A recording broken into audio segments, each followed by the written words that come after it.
journey in 2016, saying, when he performed at Oh Snap Poetry at the Lake of the Ozarks, fancy, he branched out from poetry into writing songs, tongue twisters, articles, and jokes. Life handed Noah lemons on May 27, 2022, when he woke up in the hospital with a traumatic brain injury, unable to walk and barely able to use his voice. Nearly everyone who saw his car said the crash could have been fatal.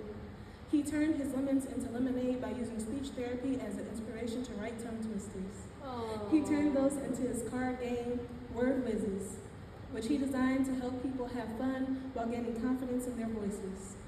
In the months after the hospital, he also published his poetry book, Garden of Thoughts. Ooh, yes. Noah has been featured in 12 publications, including KSHB 41 News, KCTV 5 News, and the Madonna Rehabilitation Hospital magazine, and the Independent. Okay, accolades.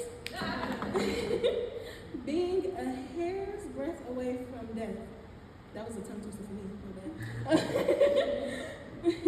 It has given Noah a new passion for life.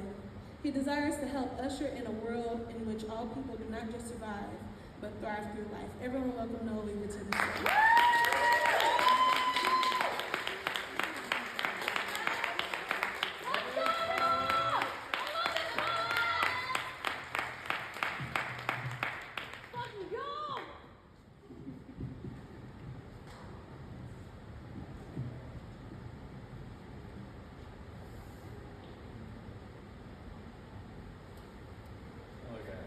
Hello. Thank you so much for having me here tonight. It's an honor to perform for you. This one is Mr. Nice. Yeah, this part's for swag. I see the world crumbling. I know it does not have to be this way. Inside of me, there are two entities. The lover who desires a world of passion and harmony, and Mr. Nice, who wants to leave the lover mummified. He prefers it when things are calm, under wraps. He tells the lover, this is not your tune. I'm only looking out for you. If you speak with your true voice, there are those out there who will dislike or even hate you. Friends may become foes. You don't know. Anything could happen if you chose to speak passion for life through your prose. And so, I made this sarcophagus just for you. Wow. Be still, and you'll be safe. If you're too loud, you'll be alone. Lovers don't like to be alone. Just be nice to everybody, and we'll get through. Is that too much to ask? Life won't be so bad. I mean, it sure won't be an epic, but it won't be a tragedy. It'll be smooth. It'll be easy. Can't you see? It's better my way. Oh. Believe me, we are safe when you're not rocking the boat. The water looks deep, almost infinite, and all we have to do to survive is stay afloat. The lover breaks out of his sarcophagus. I won't go on like this. There are people dying. There is human-made suffering. I see the world crumbling, and I know it does not have to be this way. I see a way that we can all thrive. This is not what it means to be alive. Before passion elicits too much unease, Mr. Nice saves everyone. He bandages up the lover and puts him back safely in his box. He puts a smile on my face that says, I'm great, it's fine. Now, where were we? Oh, yes, we were having a good time. Thank you.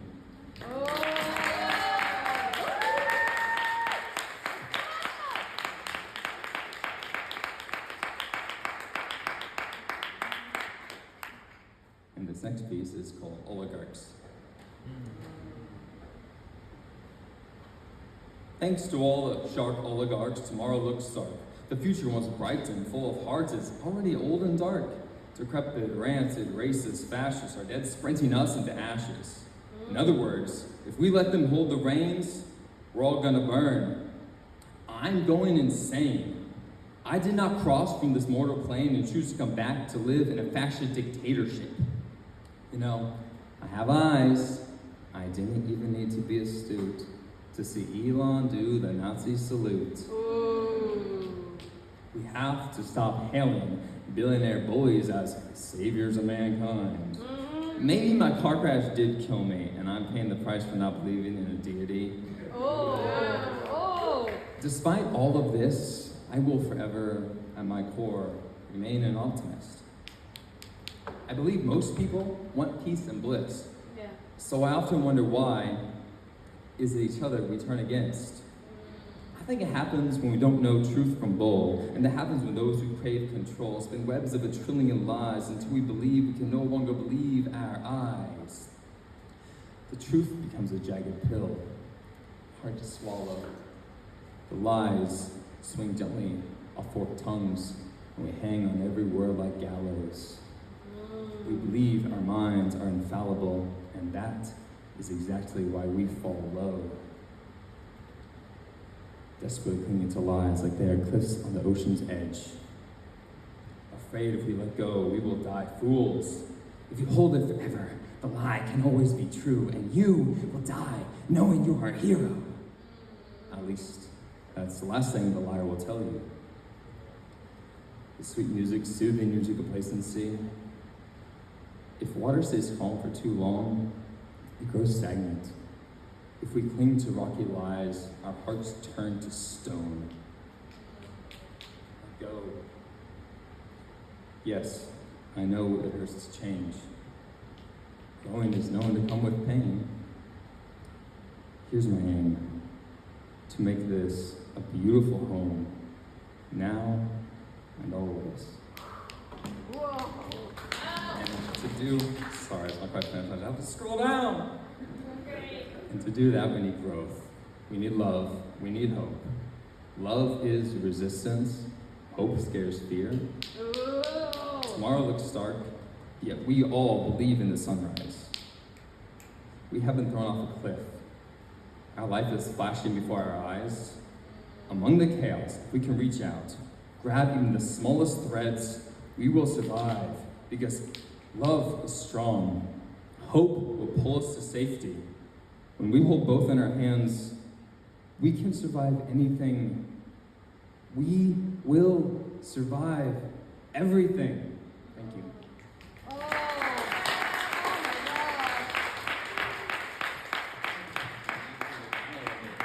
God.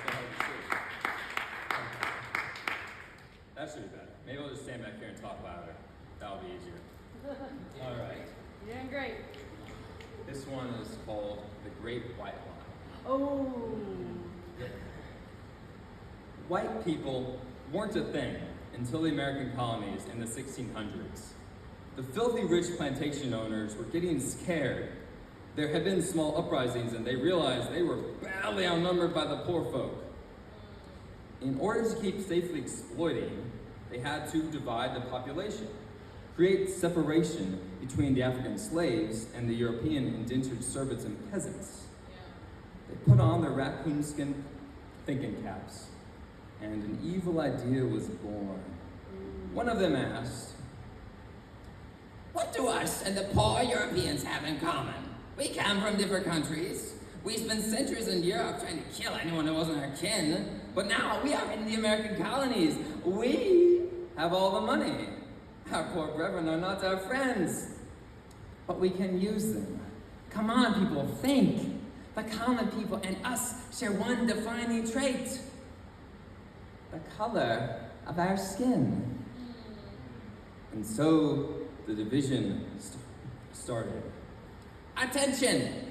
As the people with money, we have decided that all white people are superior. Even you, poor Europeans, get to move up the social ladder. What do you have to do? It don't matter. You just have to dehumanize black people. Remember, you are their superior. We care about you. Fingers crossed, I mean cross my heart. Look, I got you a shiny gun and a horse. What for? Why you, my exceptional, loyal, gullible friend, are in charge of catching runaway slaves. We won't pay you much, but who needs money when you have a badge? Oh. The promises of prestige had the impoverished Europeans hooked. They fell in line. America was so young when division started to sink her. Today, they still think we're fools. They're playing us like fiddles, using us like tools. It's time to tell them in no uncertain terms, we are done. This hammer will no longer fit neatly in your box. This instrument has been unstrung. It's time we, the people, recognize they've been selling lies. They get a happy meal, give us extra fries. I'd like to exercise my right to free speech on behalf of all Americans of every color, creed, sex, and size. We poured our blood, sweat, and tears into this country. Check the prize. We're vexed that we, the people, paid the cost, yet the bourgeoisie kept the prize. By the way, trying to scapegoat trans people is transparent. They make up 1% of the population. We already see through your next disguise. Listen to that. Do you hear the people sing? To me, it sounds more like battle cries.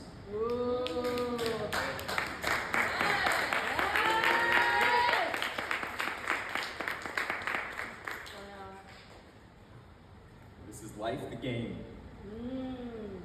We grow more desperate with each decaying decade. The grasshoppers who live in decadence keep us ants hungry, panicked, and manic. They feel like having 2 yachts is their birthright. And being poor, well, that's just our sad lot.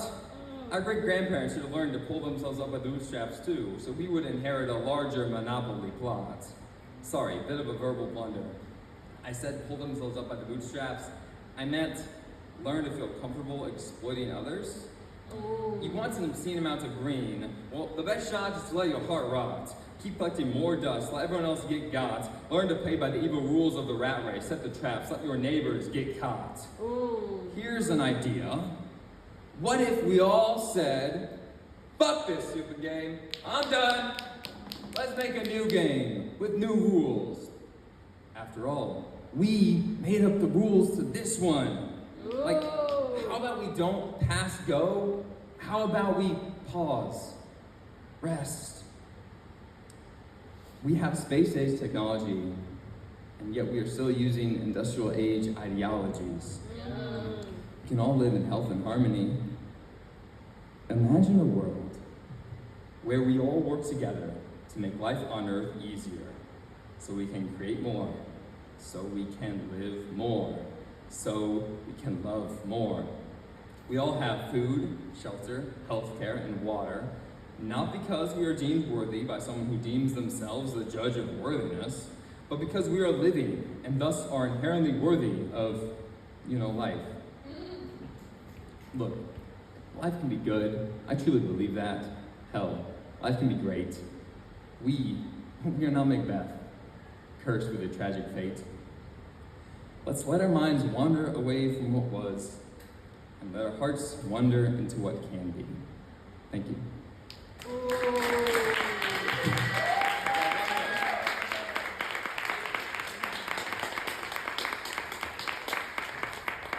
And I got one more for you. This will be my last one. And I have a bit. Oh, thank you guys. I love performing for you too.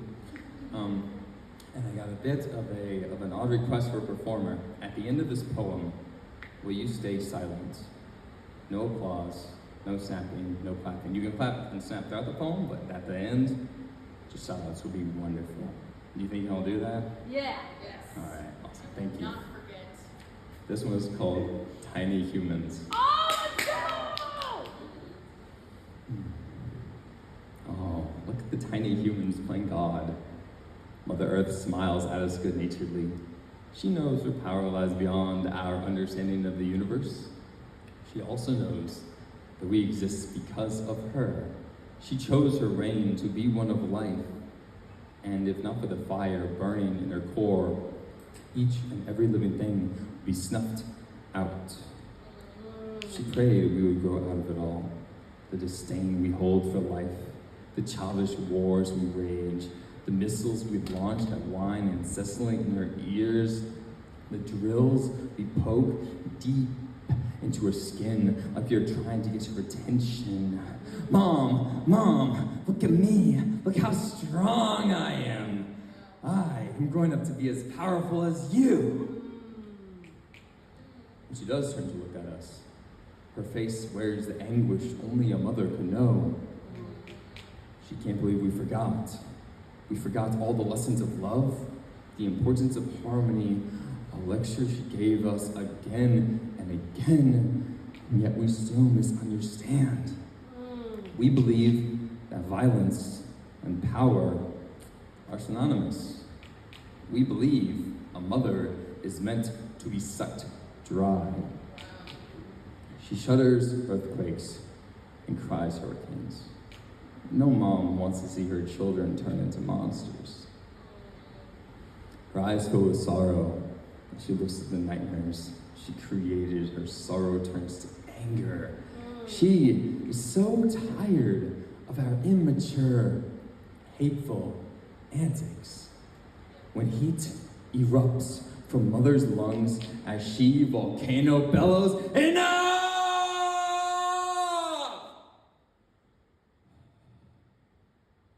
The silence that follows will indeed be deafening.